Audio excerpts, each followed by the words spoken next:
મેઘરજની વાત કરવામાં આવે તો મેઘરજના ગેડ પંચાયતના નવાકુવા ગેડ ખાતે વહેલી સવારે એક અસ્થિર મગજનો યુવક જોવા મળ્યો હતો। ત્યારે સ્થાનિક આગેવાનોએ પૂર્વ સરપંચનો સંપર્ક કરતા પૂર્વ સરપંચ ખરાડી મહેન્દ્રભાઈ સ્થળ પર પહોંચી આવ્યા હતા અને યુવકને પોતાનું નામ પૂછતા યુવકે પોતાનું નામ શૈલેષભાઈ કચરાભાઈ ભરવાડ હોવાનું જણાવ્યું હતું અને જેતપુરના વતની હોવાનું તેઓ દ્વારા જણાવવામાં આવ્યું હતું। તો સ્થાનિક આગેવાન અને પૂર્વ સરપંચ દ્વારા ટેલિફોનિક સંપર્ક કરતા જેતપુર ગામના પરિવારજનોએ પહોંચ્યા હતા અને આ અંતર્ગત પરિવારથી વિખૂટા પડેલ યુવકને તેમના પરિવારને મળાવ્યા હતા। તો લોક સહયોગથી પરિવારથી 5 મહિનાથી આ યુવક જે છે તે વિખૂટો પડ્યો હતો અને તેઓનું મિલન કરવામાં આવ્યું હતું।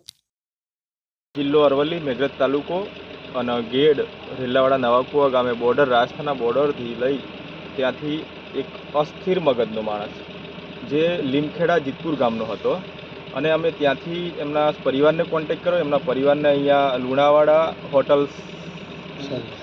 સવેરાને તે કોન્ટેક્ટ થયો અને એમને ત્યાં બોલાવ્યા છે। અમે અહીંયા આવ્યા છીએ અને એમના પરિવારને અમે આ સ્થિર મગજનો શૈલેષ કુમાર એમને એમના પરિવારને સુપ્રત કરીએ છીએ। આજે મારા ભાઈ શૈલેષભાઈ કચરાભાઈ ભરવાડ અંદાજિત 5-1 મહિના અગાઉ ઘરેથી નીકળી ગયે મગજના અસ્થિર મગજ હોવાથી આજે લુણાવાડા મુકામે રાજસ્થાન બોર્ડરથી અમે અમારા ભાઈનો સંપર્ક થયો હોવાથી અમે 3-4 ભાઈ આવી અને લઈ જઈએ છીએ અમારા ઘરે।